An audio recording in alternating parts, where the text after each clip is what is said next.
दिए तो उन्होंने कहा कि हमारी ये डोर नाम की पकड़ लो और हमारे पास चले आओ। तो नाम की डोर पकड़ी तो वह फौरन उनके पास पहुंच गए, सामने खड़े हो गए। साक्षात्कार ईश्वर का दर्शन, खुदा का दीदार सामने, घाट का सब सामने कर। उन्होंने कहा हम बहुत खुश है, हम रास्ता देते हैं, तुम ऊपर जाओ। तो उन्होंने रास्ता दिया तो उधर का मतलब ये पेट नहीं, उधर वहाँ अंडा आया, उधर में बहुत चौड़ा, जितना ये संसार इससे भी ज़्यादा चौड़ा मैदान है, उसमें खड़े हो गए। तो वहाँ रचना ये तो मृतलोक में 5 तत्वों की है, जल पृथ्वी अग्नि वायु आकाश, और वहाँ लिंग तत्व की रचना है। 10 इंद्रियाँ है, चतुर्संताकरण और मन रजोगुण तमोगुण सतोगुण। तो मन और बुद्धि और चित्त ये 4 तो ये हो गए 10 इंद्रियाँ, 10 4 14, और रजोगुण तमोगुण सतोगुण ये 3 हो गए 17 तत्वों का लिंग शरीर है। वो इससे सुपुरियम, यानी ये तो कष्टदायक है, उसमें ये बीमारी नहीं, लिंग शरीर में ये बीमारी नहीं, इस रकम के भोग नहीं है, ऐसी दवा नहीं खाते हो। जिस तरह से यहाँ होता है वैसा वहाँ कामकाज नहीं, आराम से। और उसके ऊपर में सूक्ष्म शरीर है। जब इसको पार हो गए तो शब्द स्पर्श रूप रसगंध 5 तो ये हो गए, और मन बुद्धि चित्त और अहंकार 5 4 9 तत्वों का शरीर है। वो उससे भी बहुत साफ शुद्ध है, पवित्र है। इसमें इंद्रियां नहीं, उसमें है रजोगुण तमोगुण सतोगुण नहीं, ये छूट जाएगा। बस शब्द स्पर्श रूप रसगंध और मन बुद्धि चित्त और अहंकार उस सूक्ष्म शरीर में। और सूरज जब उधर परे जाएगी तो फिर 5 तत्वों का शरीर है, शब्द स्पर्श रूप रसगंध, और न वहाँ मन है, न बुद्धि है, न चित्त है, न अहंकार। और वो जब ऊपर उधर उतरेगी तो उसके ऊपर कोई शरीर नहीं, तो शब्द रूप हो जाती है। यही जो आंखों के पीछे ये बैठी हुई है तुरंत जीवात्मा, इसको रूह कहते हैं, सोल, यही फिर शब्द रूप हो जाएगी। शब्द ही शब्द मिलकर शब्द में मिलकर के शब्द रूप हो गई। अब इसके ऊपर में कोई मोटा तत्व नहीं है, यहाँ लाने का कोई मोटा तत्व नहीं, उसमें ये मिल गई। और वहाँ मानसरोवर में इस संसार के करोड़ों गुना क्या, अरबों गुना बड़ा मानसरोवर तालाब है। कह दो तालाब में, लेकिन थे अरबों गुना बड़ा, उसमें सब सूरतें स्नान करती हैं। वहाँ जो रहती हैं वो तो रहती है, लेकिन वो सब हंस रूप में रहती हैं।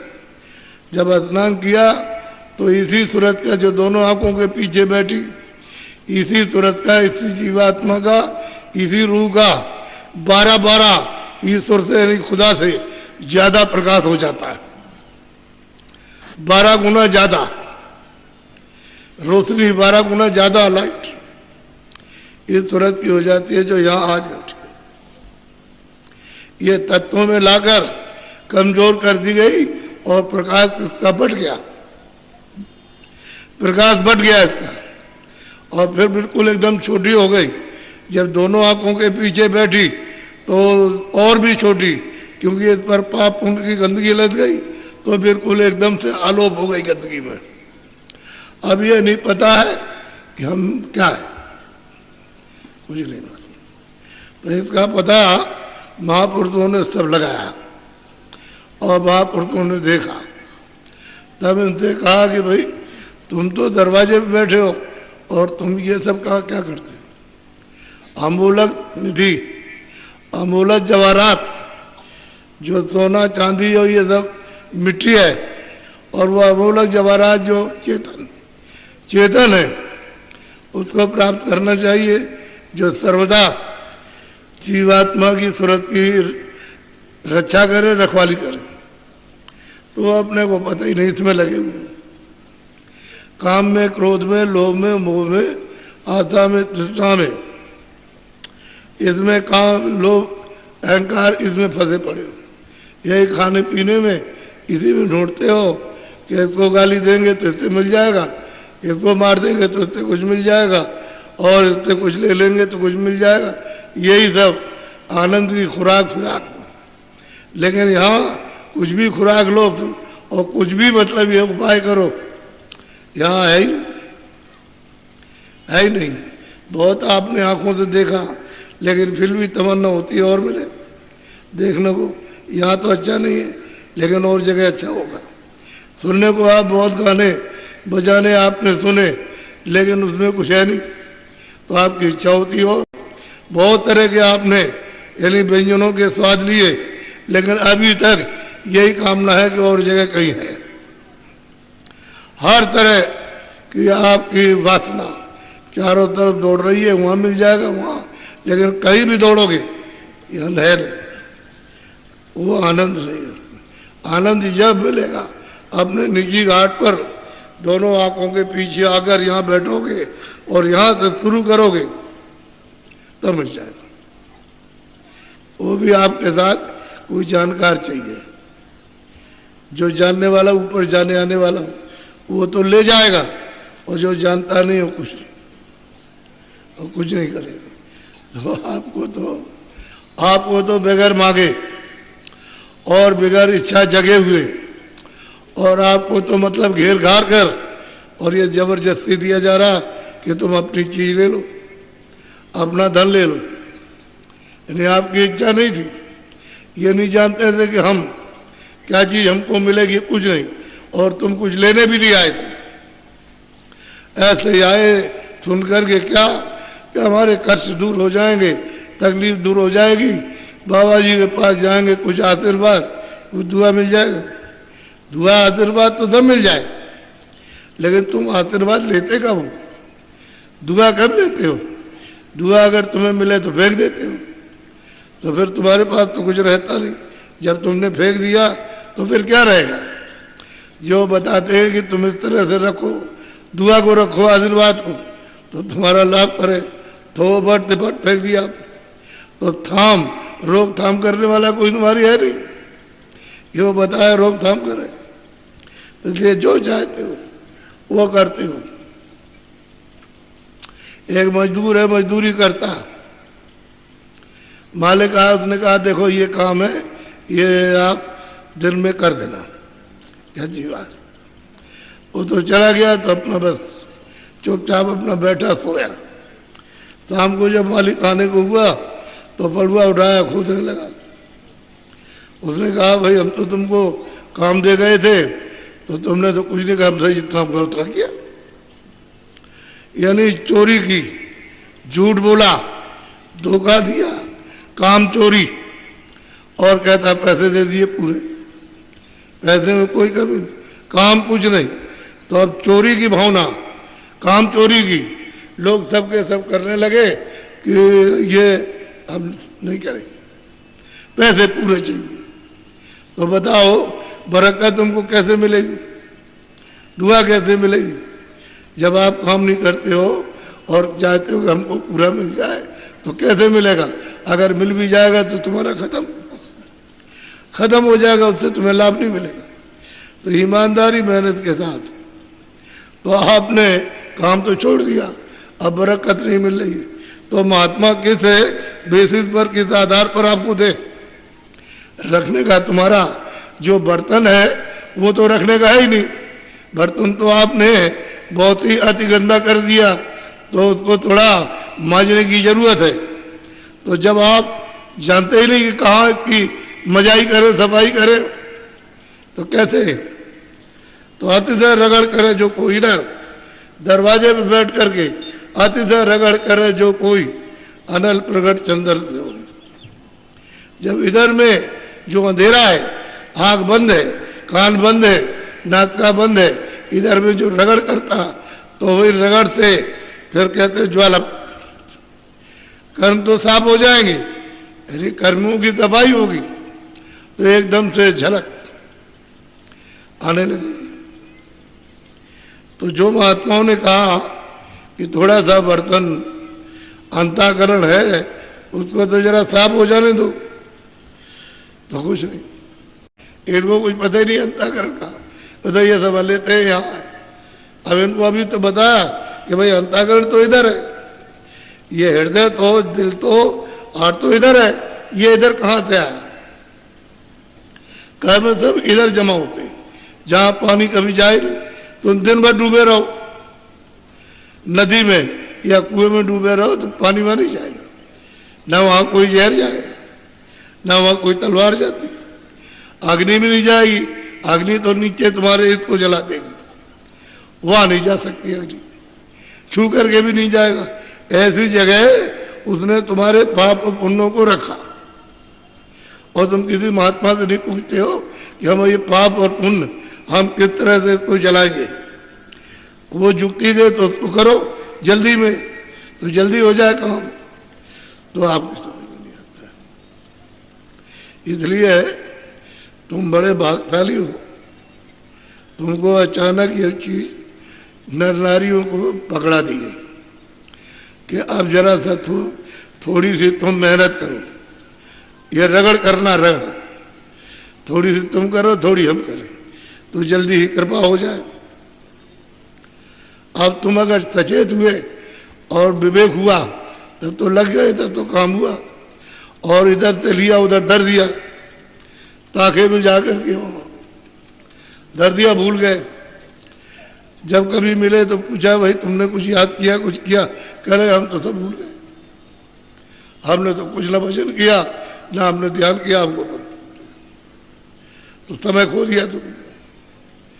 इसलिए तुम अपने आप धोखा खाते हो और इसमें फंसते हो, तो ये उबारेगा, ये कर्म जो है पाप पुण्य उबार के ले जाएगा, ये तो तुम्हारे अंदर बेड़ियां बांधेगा, एक सोने की और एक लोहे की, और ऐसा बांधेगा यहाँ हथकड़ी डालेगा पैर, समझ गए, और छोड़ नहीं सकता।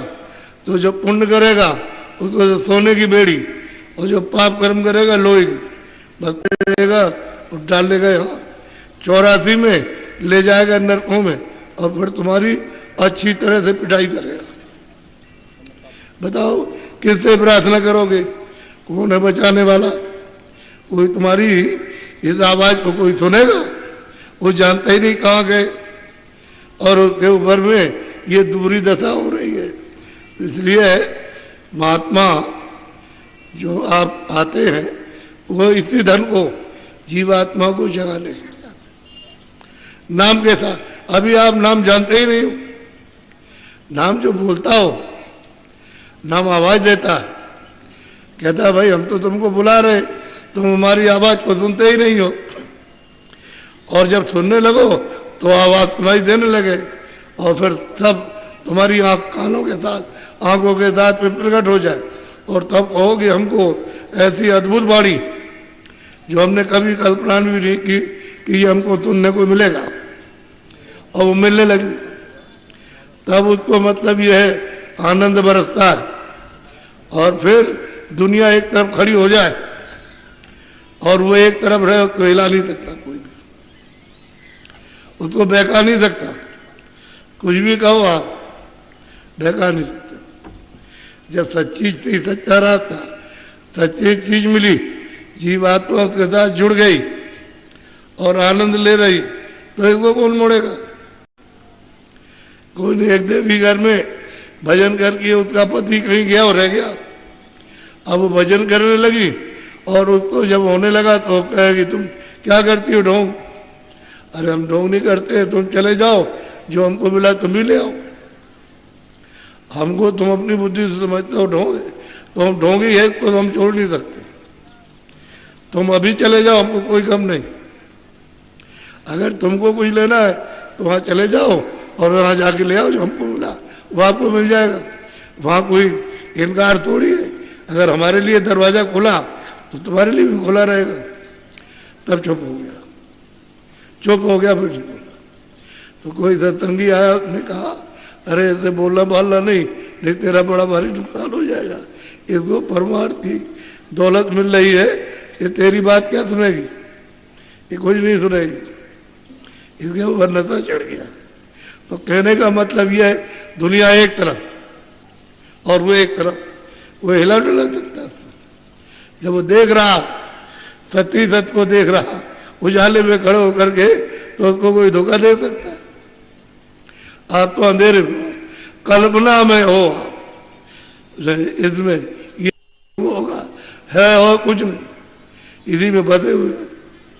और वो देख रहा बेचारा, जिसकी आँख खुल गई, कान खुल गए, उसको किसको मोड़े? अरे तुम ही 15-20 दिन लग करके कर लो भी, तुम्हारी आँख और कान खुल जाए, कौन मोड़ेगा? इसलिए महात्मा जो देते हैं तुम्हारे भले के लिए देते हैं। हम तो सब स्थानों पर जितने भी लोग वहाँ स्थानीय, इन काफिले वालों से कहा कि तुम मैदान में नहीं बैठोगे, तुम अपनी गाड़ियों के पास दूर रहोगे, वहाँ बैठ के सुनो गाड़ियों के पास, मैदान में स्थानीय जनता को आने दीजिए। इन सब लोगों ने पूरा पूरा पालन किया, स्थानीय जनता को पूरा मौका दिया, और इतनी जनता आई सब स्थानों पर, इतनी आई कि सब लोग ये कहते हैं कि आज तक ये सारी जिंदगी हो गई, हमारे सामने कभी ऐसा नहीं मिला, और ये मतलब आगे भी नहीं मिल रहा। जहाँ देखिए वही, जहाँ देखिए वही, सभी यहाँ भी यही कह रहे हैं। यानी यहाँ भी आज 34 दिन है, 34 दिन है, हमने किसी दिन छोड़ा नहीं। पूरा मतलब ये है कि आगरा से शुरू किया, फतेहाबाद, और फिर मुरैना, ग्वालियर और भिंड, दतिया, चले गए टीकमगढ़, छतरपुर, दमोह, पन्ना, कटनी, आपके मतलब मैयर, सतना, रीमा, शहडोल, सीधी, ये सब जितना भी किया, 2-3 शहर छोड़कर बाकी सब देहातों। और कहाँ से जनता आई वो किसी को पता नहीं, कैसे भाग के आई। यानी ये किसी को नहीं मालूम कि सड़कों पर कतार लगी है, वहाँ हाथ जोड़े बच्चे छोटे छोटे और पुरुष स्त्रियाँ ऐसे खड़े। ये है इस काफिले के दृश्य को दर्शन देने के लिए ये सबका। और स्थान पर 40 किलोमीटर इधर, 40 इधर, 40 इधर, 40 इधर। कहाँ से आ रहे हो? कह रहे मैं 25 किलोमीटर से पहाड़ों से आ रहा हूँ। ये सब पहाड़ों से आ रहे हैं, कोई इधर से आ रहा, कोई इधर से। और एकदम से समय से 4 बजे के पहले एकदम भर गया, जैसे ही भर गया। इसी तरह से कहीं भी कोई चीज खाली नहीं। और ये हमारे जो 7 काफिले वाले, ये इनको ये नहीं था कि बाबा जी ने कहा कि अब कि हम तुमको दिखाएंगे, ये नहीं था। अब ये चक्कर में तो इनका तन, इनका मन, इनका धन अब की बार सब सफल हो गया। और खुशी इनको हुई कि मैं दौड़ा कर रहा हूँ, मैं मतलब साथ साथ, और यहाँ जमीन में लेटता हूँ, और मतलब ये है कि कहीं पानी नहीं है तो कहीं पेड़ नहीं है, इस तरह से। और ये एकदम लगे रहे, छोड़ा किसी ने। ये बराबर 34 दिन, यानी मतलब कल तक चलते रहे। आज गए नहीं तो सुबह 5 बजे निकल जाते, सब चले जाते। 3 बजे घंटी बजती है, सब नहा धो करके सब तैयार होकर के बस। तो ये तो मैंने आपको सूक्ष्म, और जो बातें वहाँ की वो तो मतलब ये कि आप क्या कहेंगे, इनकी बात तो सुनिए। ये जो है, ये जो आए हुए, आप हमसे क्या पूछते हो? ये सामने जो बैठे हैं ये इनसे पूछिए। असली है चीज कि अब की बार लोगों को मिला, बहुत लोगों का लाभ हुआ, फायदा हुआ। एक आदमी आया बंदूक लेकर के कि हम डकैत हैं, तो हमने कहा भाई तुम कोई भी हो, हमसे तो कोई मतलब नहीं, लेकिन आज सत्संग सुन लो। कह लगे मैं इसीलिए आया और मैं बंदूक लेकर के जाता हूँ, खाली मैं कहूँगा कुछ नहीं, ऐसे घुमा दूंगा तो यहाँ सब आ जाएंगे। हमने कहा नहीं, उनके आने की जरूरत नहीं है, आप आना, आप यहीं बैठे रहो। और आपने कहा कुछ नहीं है, यहीं बैठे रहो और फिर उनको देखना यहाँ। ऐसा नहीं मत करो कि हम चले जाएंगे तो हमारी वजह से आए, नहीं, आप मत जाओ। कह लगे अच्छी बात। तो वहाँ रहा और एकदम से जब भीड़ आई तो हमने पूछा उनसे, हमने तुम्हारी वजह से आए, तुम गए थे बुलाने? कह लगे हमने गए। तो फिर कैसे आए? तुम ईश्वर के मतलब काम में दखलंदाजी कैसे कर सकते हो यार? तो कह लगे ये बंदूक रखी, अब आज से काम कभी नहीं करो। जब सत्संग सुन लिया और उसको नामदान दिया और बताया उसको, तो कह लगे ये बंदूक धरी, अब नहीं करना, नहीं तो ऐसे बंदूक दिखाया ऐसे करके। तो बताइए आप, लोग जो है अपने दुष्कर्म को जब समझ आती है और दया होती है, सहयोग मिल जाता है, छोड़ देते। बहुत छोड़ा, एक दो करोड़ों आदमी। मैंने जो कर्नाटक में जो दौड़ा किया वो इसी तरह से भी। कर्नाटक में काफिला गया तो 2 ही जिले छूटे हैं, वो भी एक चलते में एक गांव तो पड़ गया था, लेकिन बाकी सब जिले किए पूरे। 2 जिले छूटे, उसमें एक कोने पर एक गांव पड़ गया। तो मैं 2 जिलों को मानता हूँ। ऐसा सघन दौड़ा किया कि वहाँ बचा कोई नहीं है, जितने लोग सब सुनने आए। तो ये जो किया है सब जगह पर, तो आपको तो मालूम नहीं, आपको पता नहीं। तो इसलिए ये जीवात्मा इधर बैठी है, ये उसका निज घाट है और वो सुगम है, बहुत सहज है, बहुत आसान है, सरल है। और कलयुग में नाम को जल्दी से यानी जगाओ और उसको सुनने लगो, उसको पकड़ो, तो गाय गाय नर उतरे पारा। जब उसको पकड़ोगे, नाम को, आवाज को पकड़ोगे, शब्द को पकड़ोगे, साउंड को पकड़ोगे, वो बाजा बज रहे, उसको पकड़ोगे, घंटे और घड़ियाल तुम्हारे मनुष्य रूपी मंदिर में ये घमासान बज रहा। जब वो सुनने लगोगे तो ये सब भूल जाओगे, ये सब भूल जाओगे, घमासान बज रहा। ये मंदिर है, ए बच्चे बच्चियों, मनुष्य शरीर मंदिर है, ये पुरुषों का, देवियों का मंदिर है। इसमें बैठ करके 24 घंटे घंटे घड़ियाल, तमाम झांझ मजीरा और तमाम आरती और कीर्तन 24 घंटे, यानी देववाणी और उसकी ब्रह्मवाणी, ये आयतें और कलमा तमाम होता रहता है। इधर जब थोड़ा मंजन करो इसका तो रगड़ से साफ हो जाए। अरे वो सूरज जो जीवात्मा, उसकी आंख निकल आए, जो उसकी बंद हो गई, ऊपर का मैल छूट जाए और वो साफ निकल आए, तो इतनी रोशनी है, ये कुछ नहीं है। ये सूरज की रोशनी कुछ नहीं, ये तो गर्म है, उसकी रोशनी बहुत ठंडी, बहुत ठंडी। लेकिन है कितनी? एक बालू का कण उसके लाख टुकड़े कर दिए जाए, उससे भी सूरज छूट गया।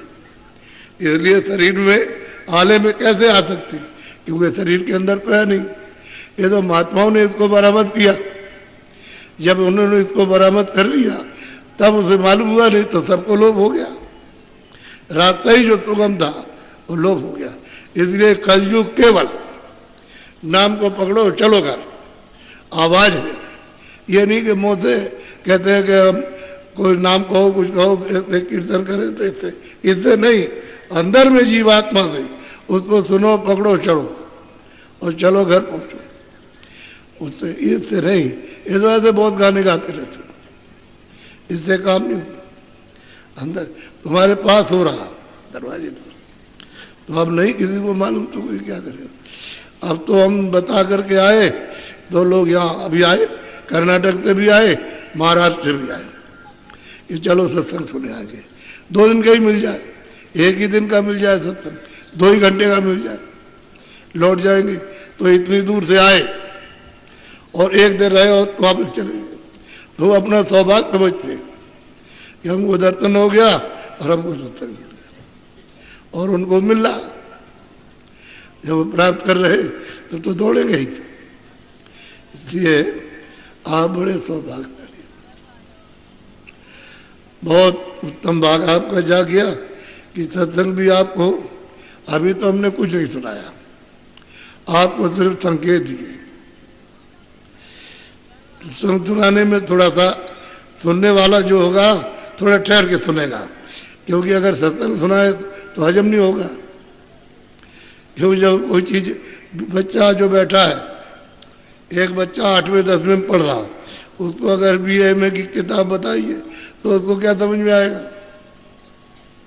यह अध्यात्मवाद है, ये मतलब ये अंदर का राज है, रहस्य है। इसको अगर सुनाने लगे और आपने कभी सुना नहीं तो आपको क्या मालूम ऐसे बैठे रहे, कुछ नहीं। तो उतनी बात कही गई जितनी आप उसको हजम करें और उसको पकड़ लें, उतना आपके सामने कहा, ज़्यादा नहीं कुछ कहा। ये किसी के पास नहीं। तभी तो मैं कहता हूँ कि भाई घर बार छोड़ना नहीं, ये घर ही में पारो, घर ही में कर लो, घर ही में घाट ढूंढ लो, घाट में बैठ जाओ, सूरत का मंजन करो, आँख खोल लो, कान खोल लो, घर ही में नाम पकड़ लो और घर ही से रह करके पार हो जाओ, निकल जाओ अपने देश में। लेकिन ये समझकर कि मैं बाहर जाऊंगा भजन करूंगा, तो भजन नहीं हो सकता। बाल बच्चे काम धाम छोड़ करके घर के बाहर चले जाओगे, तुमको कभी परमात्मा मिलेगा ही। इसलिए ये रहो, घर बैठे मिलेगा, रास्ता भी मिलेगा, बताने वाला मिलेगा और कराने वाला, और रास्ते पर चल दो तो काम बन जाएगा। इसलिए तो मैं तो बैठ गया था कि सुबह क्यों खराब समय किया जाए, कुछ इनको सुनाया जाए,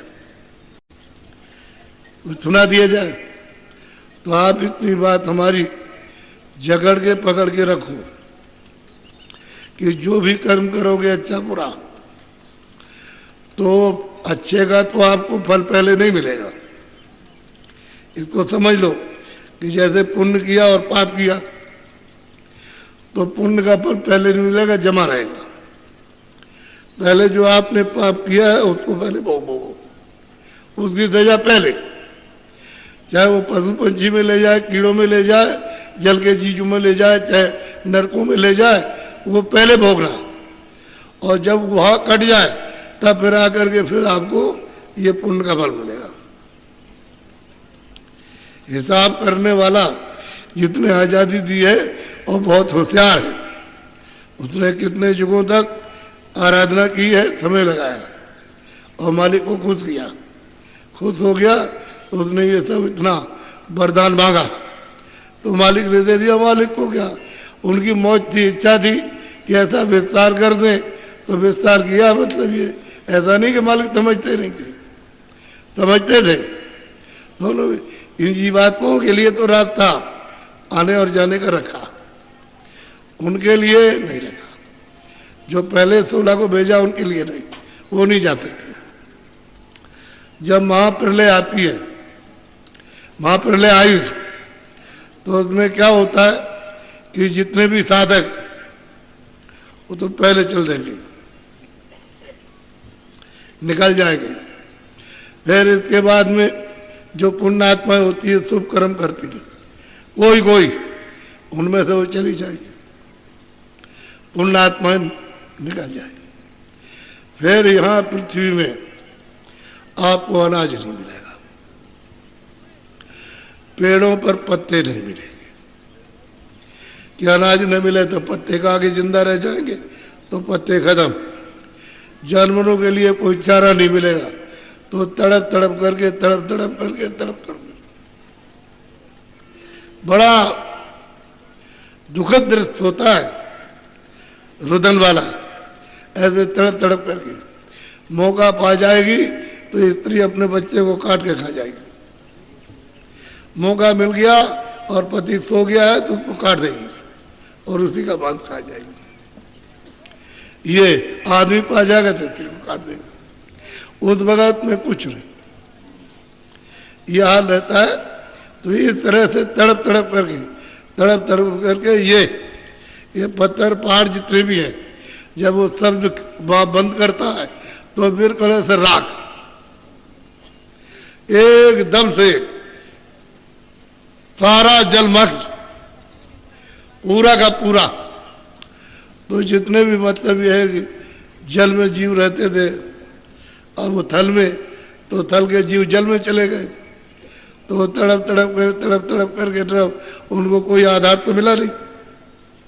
पानी से बाहर जाने का तो पानी हो गया, जली हो गया। तब कोई आदमी नहीं, कोई जानवर नहीं, तब पत्थर जितनी भी जमीन ये जो कुछ भी है सब गल करके राख, तब पानी पूरे सारे संसार। और फिर क्या हुआ कि अग्नि ने पानी को सोखा, तो नीचे जल में पानी में जीव है, तो वो तड़प करके तड़पते। किस तरह से तड़पते हैं वो मतलब ये है कि शरीर का पायमान जब पूरा जल सूख लिया, उठ चला, वहां से शब्द बंद किया तो उठ चला। देर क्या लगती है?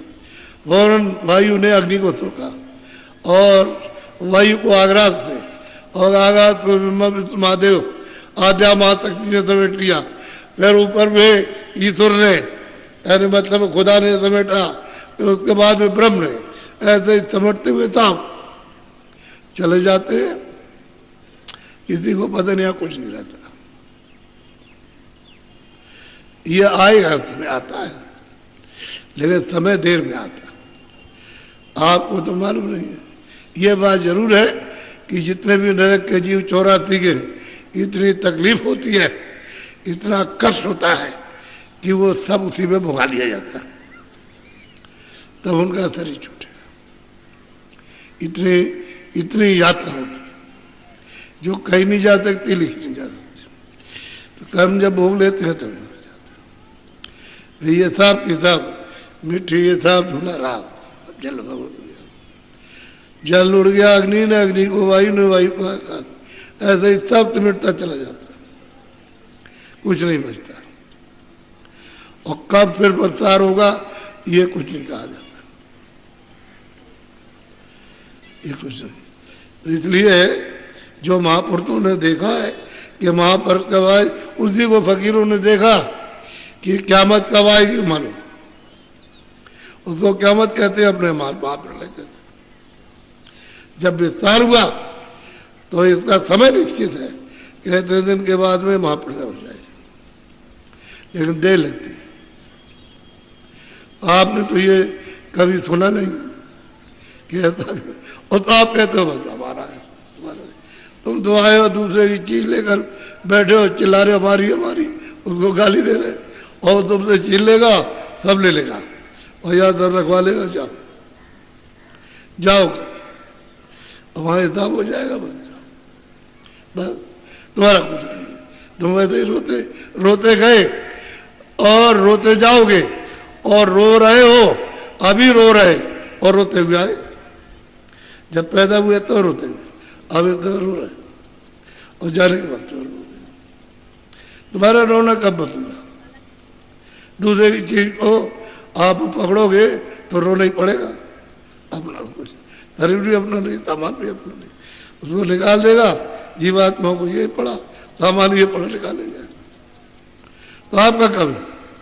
अगर आपका होता तो दौड़ के बच्चा बचा लेता, बाप माँ को बचा लेता, पत्नी को बचा लेता, इतनी दौड़ के जाती पति को बचा लेता। हाँ, तो इसलिए समय यानी आपके लिए जल्दी है कि अभी आने वाला समय खत्म होने वाला। तो आप अपने समय जो बचा है उसी में ही भजन कर लो। ये सच्चा भजन, इसमें झूठी उठी चीज कोई नहीं। सच्ची चीज है घाट पर बैठ के और भजन कर लो, कान खुल जाए, आँख खुल जाए तुम्हारी, नाक खुल जाए, चलो थोड़ी मेहनत शुरू में जरूर करनी होती है, वही चीज़ तुम्हारे लिए थोड़ी सी मेहनत, थोड़ी सी निमित्त मात्र, और वो फिर सुलभ हो गया। इधर से मन बुद्धि चित्त को जो भागते हैं, इन सब चीज़ों से ढीला कर दो, और इधर में सूरत के साथ इनको लगा दो, भाई इतना ही करना और कोई तकलीफ नहीं, शारीरिक कोई कष्ट,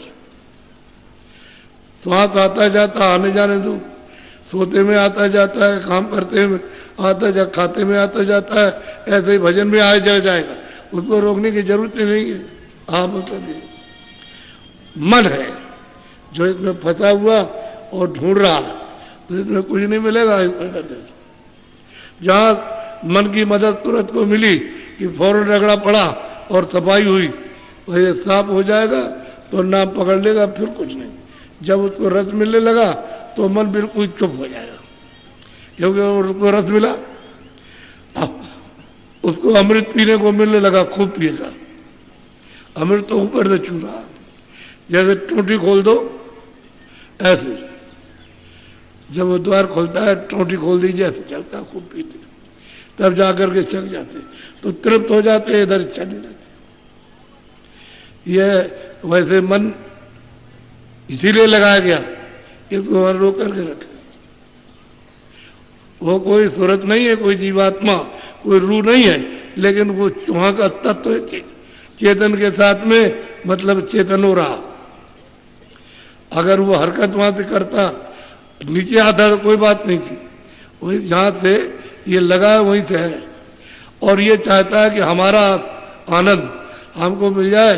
तो इसको जब अपने स्थान पर पहुँचा दोगे, बुद्धि अपने स्थान पर, चित्त अपने स्थान पर ये पहुँच जाएंगे, तो बस चुप हो जाएंगे, फिर ऊपर अकेले सूरज जाएंगे, फिर इसके पीछे कोई झगड़ा नहीं, खाली अकेली रह जाए।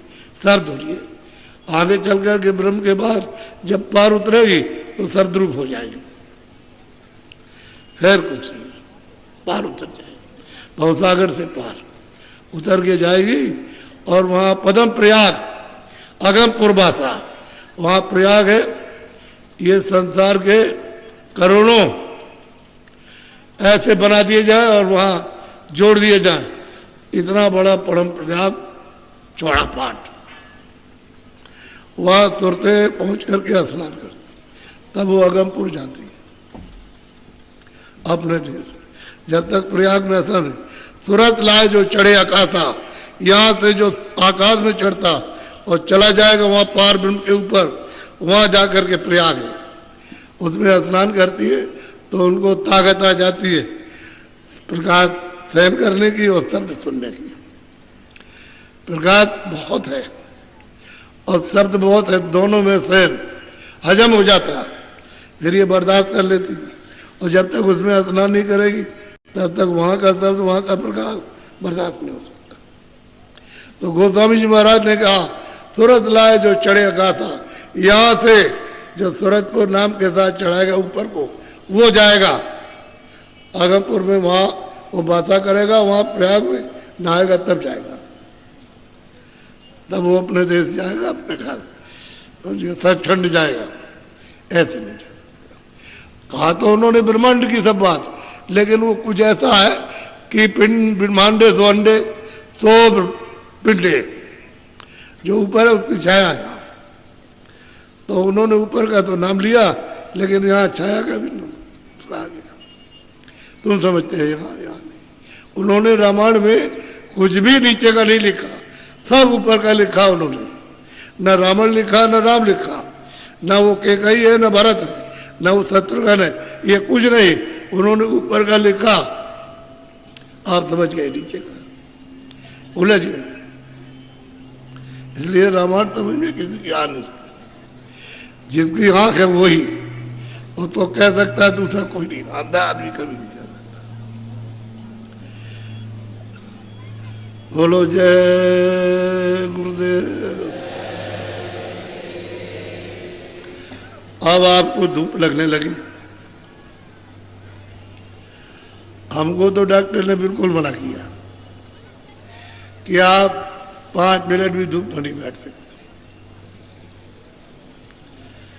क्योंकि इसमें जहर फैल गया था तो बड़ी मुश्किल से निकला और आपने फैला दिया।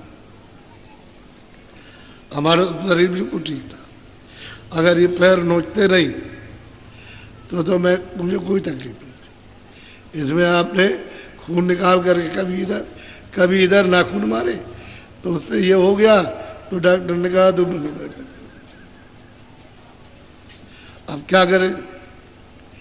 तो आपको मतलब ये है कि जब दौड़ा किया तो ये कुछ सुना ना तो बहुत बचत की है, लेकिन कहीं कहीं जैसे भी हो गया है। मैं वैसे ठीक हो जाऊंगा तो आपकी सेवा करूंगा। मैं कौन हूं? पक्का आपका सेवक, महात्मा नहीं, गुरु नहीं। पहले समझ लो, मैं आपका पक्का सेवक।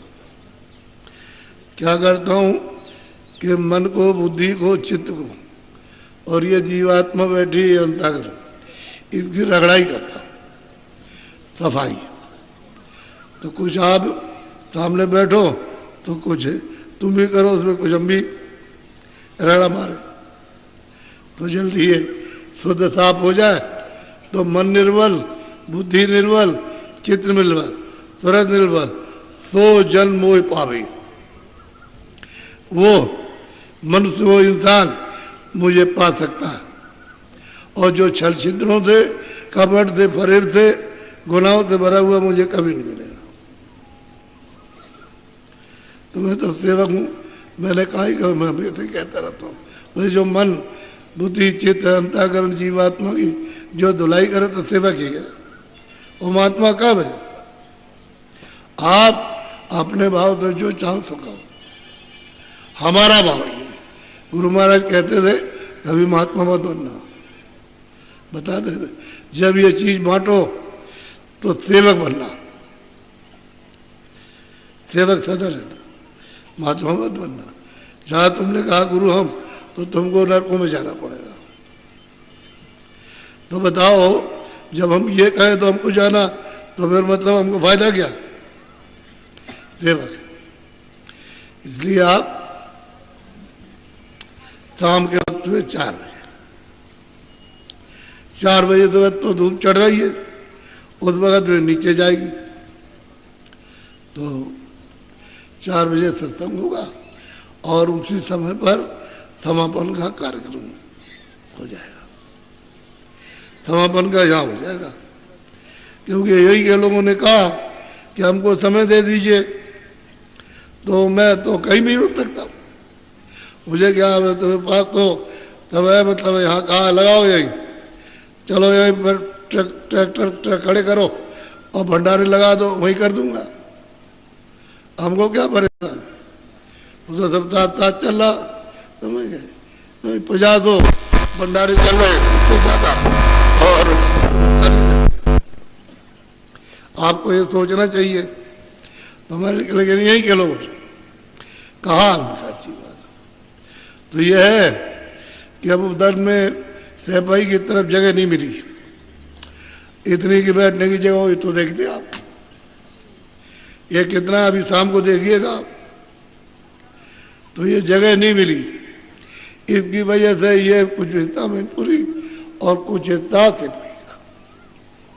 इधर मैनपुरी लग जाएगा करेल, इधर में मतलब ये अगटावा लग जाएगा। अब ये कार्यक्रम होना चाहिए, ये वो क्या चीज? अब सबको लाभ हो, ये थोड़ी कि मतलब ये करेल के छूट जाए या मैनपुरी छूट जाए, ये टापेगी। अरे हमारे लिए आदमी होना चाहिए। हमको इससे क्या मतलब? जमीन है, उसमें बैठ करके तुमको ये चीज जब वो लग मिली तो वो देना चाहते हैं। ये ठीक है, जमीन ऐसी चीज में पवित्र होती है, ये बात सही है। जहाँ महापुरुष पग रखते हैं जमीन पवित्र हो जाती है, जहाँ रहते हैं अति पवित्र, ये बात तो सही है।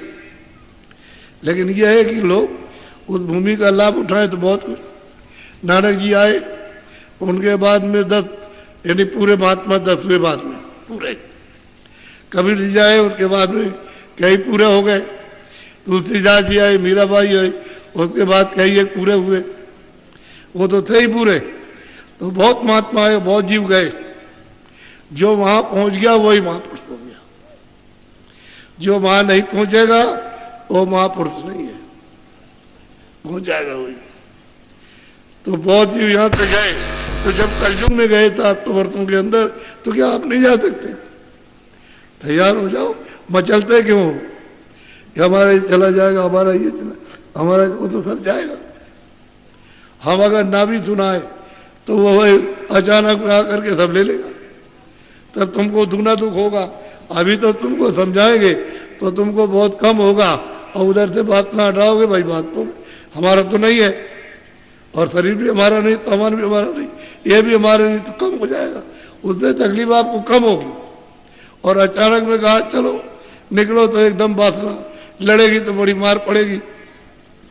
तो ये बात तो है, इसलिए धीरे धीरे धीरे धीरे तुम्हारा सिमटाओ, मन का, चित्त का, बुद्धि का धीरे धीरे सिमटाओ इधर, और इधर लगा करके ऊपर ले जाना, क्योंकि ऊपर इसका स्थान है।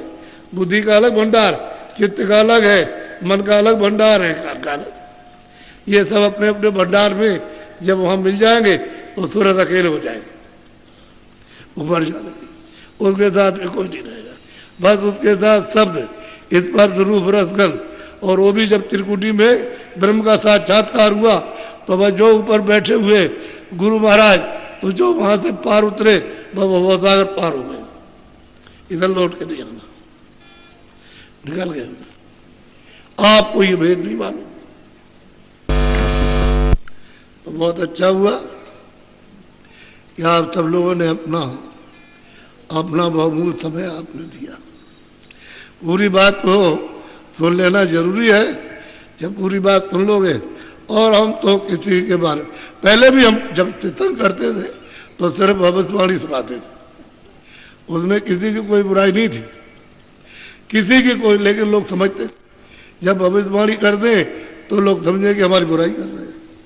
अब हमने सब खत्म कर दिया, कोई कुछ नहीं। अब तो ये बताना है कि तुम लाख, तुम करोड़ और तुम अरब इकट्ठा करो, जो कुछ भी ये सब तुमने समय लगाया, ये बेकार, उस सामान का कोई उपयोग नहीं तुम्हारे लिए, और तुमको ले जाएगा खाली, उसका कोई लाभ नहीं। जो तुम्हारे काम नहीं आया वो बेकार है, उसको आपने इकट्ठा कर दिया। वो मन का धन है, मन का सामान, और वो निकालेगा जब इतने तो वस्त्र। अब ये कहना कि तुम्हारे पास बचेगा कुछ, कोई चीज साथ नहीं जाएगी। एक सुई की नोक, एक बालू का कण भी तुम यहाँ से नहीं ले जा सकते हो, और यहीं पर तुमको क्या करेंगे, उठाएंगे, यानी मतलब घिड़ा के साथ, और लेकर के ले चलेंगे तो गड्ढा खोद करके गाड़ देंगे, उधर लकड़ियों पर बिल्कुल नंगा करके रख करके और फूट लगा के आग लगा देंगे, फूक देंगे। ये तुमको सोचना चाहिए कि साथ कोई चीज नहीं गई, न जमीन, न मकान, न सामान, न रुपया, न पैसा, न ये, न दोस्त, न पुत्र, न बच्चे, न कच्चे, न स्त्री, कोई अकेला आया, अकेला। अब ये बताना, तुम चाहे इतना जोड़ लो, मार डालो इन सबको, इन सबको खत्म कर दो, ये इटावा खत्म करो, मैनपुरी सबको मार दीजिए आप, और सब ले लीजिए, तुम्हारे साथ कुछ नहीं। अभी वो तुम्हें आ रहा, देर क्या लगती है, आया। बस मतलब ये है, फिर राजा की तरह से जैसे उसकी दुर्गत हुई, उसने कहा था उनके आत्माओं को तुम आराम से रखना, वो बात तो नहीं। इसी तरह से सब छीना झपटी कर रहे अब मुझको ये बोध कराना, अब आपको ये बताना है कुछ नहीं रहेगा तुम्हारा कुछ है। पहले भविष्यवाणी तो खत्म कर दी, तुम एक भी नहीं सुना सकते, उसकी हवा भी नहीं लगेगी। अब ये बताएंगे जीवात्माओं के जगाने का, तो चीज असली है कि धीरे धीरे धीरे धीरे मजबूत आप हो रहे, मजबूत हो जाओ। हम ये चाहते हैं कि ईमानदारी मेहनत के साथ सब लोग सब जगह काम करें, जिससे उसकी दुआ मिले, आशीर्वाद मिले और बरकत मिल जाए, तो आपका जो बाहर से कष्ट है उसका निवारण हो जाए। क्योंकि लड़का बीमार, लड़की बीमार, खुद बीमार, स्त्री बीमार तो पिता बीमार तो भाई बीमार, अब बड़ी परेशानी, क्या करें। अब उधर अब पैसा देखते, उधर पैसा नहीं है वो भी, तो हम क्या करें, परेशान। इसलिए हम चाहते हैं कि इनको बरकत मिल जाए। तो ईमानदारी मेहनत से सब जगह सुख मिलेगा। जब बरकत मिलेगी तो सब तरह का सुख आराम मिलेगा। और महात्मा मिल गए तो रास्ता मिल जाएगा। तो जब भजन करोगे तो आनंद मिलेगा, तब भवसागर से पार हो। बगैर महात्मा और बगैर रास्ता पाए कोई नहीं जा सकता। इसको आप समझिए। बोलो जय गुरुदेव। शाम को जो लोग नए आएंगे नामदान हो जाएगा, शाम को दे देंगे। सुबह नहीं, शाम को दे देंगे आपको नामदान। बहुत से लोग आएंगे कि भाई हम जाएंगे तो वो नामदान ले आएंगे। लोग जो है आ रहे, असल में आज ही समापन था, तो कल तो था नहीं, कल तो पहुंचना था। कब पहुंचेंगे? रास्ते में लोग बड़ी मुश्किल से, रास्ते में कतारें लगी है, रोक दीजिए सामने, बिल्कुल लेट जाते हैं सड़क पर, गाड़ी जाने नहीं देते, बहुत हाथ जोड़ते हैं, बड़ी मुश्किल से। ये हालत इतनी होगी, हर थाली में इतनियाँ साफ आरती लिए हुए, उसमें सामान आमान फूल क्या क्या रखे हुए आरती कर रहे हैं, और आगे रोकती है, बड़ी दिक्कत। तुम चलो तो हम तुमको दिखाएं, हमारे साथ चलो, हम रास्ते में दिखाए तुम्हारी गाड़ी आगे रखी है और दिखाएंगे, देखिए क्या पड़ेगा। ये हो क्या रहा। तो अब यह है कि धीरे धीरे कब पता नहीं कब पहुँचे, लेकिन बहुत अब उधर में मतलब ये है कि 4:30 बजे निकले, बल्कि पहले ही निकल गए। बोलो जय गुरुदेव। आप खड़े हो जाओ। वो आ रहे हैं, आगे ट्रेन उतर गई। अरे भाई जरा बैठ तो जाओ। भजन करा दिए। हाँ, अरे तुम कैसे सोओगे, बैठ जाओ। अरे सुनो तो, जरा खड़े हो। अरे बैठने में क्यों, बैठ जाओ जरा तो। अरे तुम्हारा नाम ना कट जाए, बैठ जाओ। इतनी जल्दी? हम आपको देख रहे, बहुत देर हो गई, तो आपके पैर थक गए। हमने कहा इनको खड़ा होकर के जरा सा ठीक हो जाए, तो तुमको खड़ा किया, तुम ऐसे कैसे समझ गए? बैठ जाओ। जब हम उठे तब उठना, बैठ जाओ सब, सबके सब बैठ जाओ। बोलो जय गुरुदेव, जय गुरुदेव। धाम अपने चलो भाई,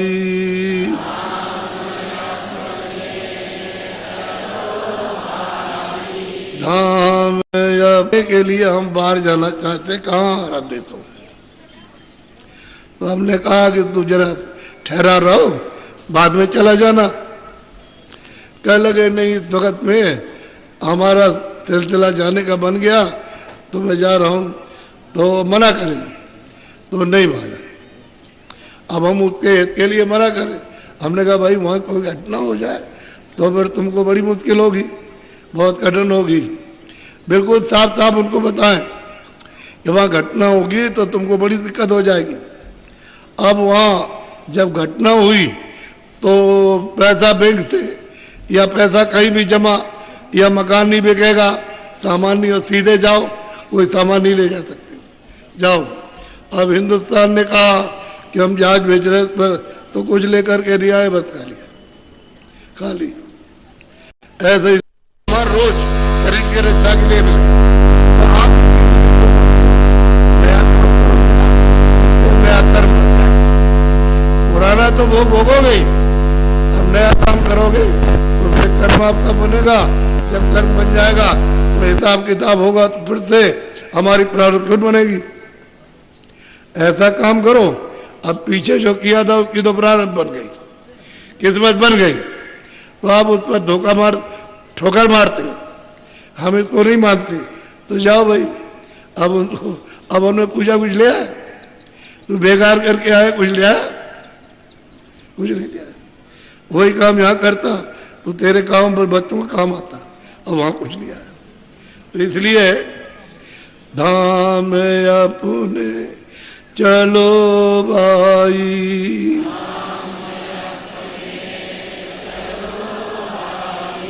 पराए देश नहीं रहना। अब तुम्हारा धाम तो सत्यदेश है, सतलोक है, तुम चलो वहां आराम से रहना, वहां कोई नहीं निकाल सकता। वही तुम्हारा अस्थाई है, अचल है, और जन्म मरण से परे वहां सब तरह का सागर आनंद का, और दर्शन दीदार करो। यानी काम अपना करो जाई,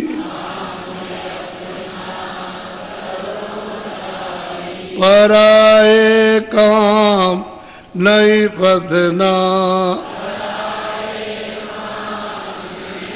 अब ये पराया काम है, मकान बनाओ, ये बनाओ और ये बनाओ और ये बनाओ और ये जमा करो और इसको रखो, ये पराया काम। अरे आपने अपना काम और जीवात्मा को घर जाने लगा कुछ किया? इधर ये ले जाने के लिए आपने कोई साधन कुछ बनाया आपने कि कैसे चलोगे? ये सब इकट्ठा करते रहे, बनाते रहे इसी में अपना, और तब तक उसने कहा चलो निकलो, तो आपका तो काम दब रह गया। वो पराये काम को अपना समझते हैं। काम अपना करो जाई, पराये काम नहीं फसना। बस सुमरन ध्यान भजन ये तुम कर लो, ये तुम्हारी जीवात्मा का असली काम, और बाकी शारीरिक ये तुम्हारे काम नहीं आएगा। और रोज का जो सामान हो तो प्रारब्ध में है, वो तो ना भी करो तब भी मिलेगा। आप जो कुछ और करोगे तो उतना ही करो जितना प्रारब्ध बन जाए। ये बरात बेकार करोगे तो कुछ नहीं। गुरु का नाम संभाले चल,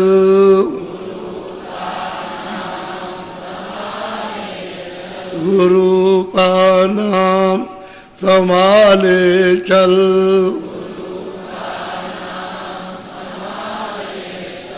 यही है दाम घट बंधना। अरे जो नामदान बच्चों मिला है ये तो गांठ में बांध लो, ये असली चीज ये है, इसको गांठ में बांध लीजिए। जैसे वो कंगाल जब पैसा पाता है तो ऐसे, और फिर टेट को इस तरह से अंटी में से निकाल के देखता और फिर रख लेता और फिर देखता और फिर रखता, वो गरीब। तो ये तो मतलब है कि कंगाल हो, तुमको जो दिया या रोज देखो कि हमसे गिर तो नहीं गया, अरे छूट तो नहीं गया, अरे हम भूल तो नहीं गए। गांठ में बांध लो, यही दाम है, इसी से तुम पार हो गए। तो तुम इसको भी भूल गए तो फिर गया, फिर क्या करोगे? जगत का रंग सब मैला,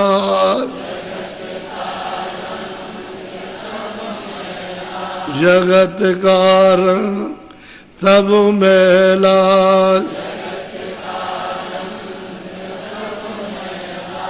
दुलाले मान यह कहना।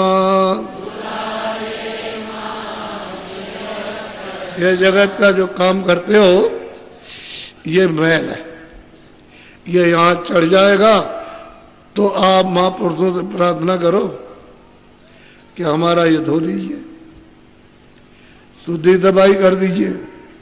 तो वो तो इसीलिए आता ही है। तुम तैयार हो जाओ, तन को मन को अपने कपड़े को दे दो, ये तन को दे दो मन को दे दो, तो ये तुम्हारे कपड़े को लेकर के भींच पाँच कर बिल्कुल साफ करके छोड़ देते आप। तो तुम न मन देते हो न तन देते हो, दोनों में से कुछ भी नहीं। और मन ही मतलब ही है कि बड़ा गंदा है और तन जिस पर बोझा लदा हुआ, फिर कैसे शुद्ध होगा? उनसे कहो तन मन दो, दे दो, हम सफाई कर देंगे। तो जिन्होंने तन मन दे दिया उनकी शुद्धि दबाई हो गई। जो नहीं देते हैं शंका के देश में परे फंसे रहते हैं, उनका काम नहीं बनता। अब ऐसा है कि थोड़ा सा जरा भजन पे बैठ जाओ, दोनों आंखें बंद करो, दोनों कान बंद करो, ऊंचा ध्यान दे करके देखो इधर, ये आंख भी बंद और कान भी बंद। अभी तो आप ऊपर से ऊपर बैठे हो, लेकिन ऐसे बैठ सकते थे बड़े आराम से। अभी कैसे बैठोगे? अभी तो ऐसे है, ऐसे बैठ जाओ।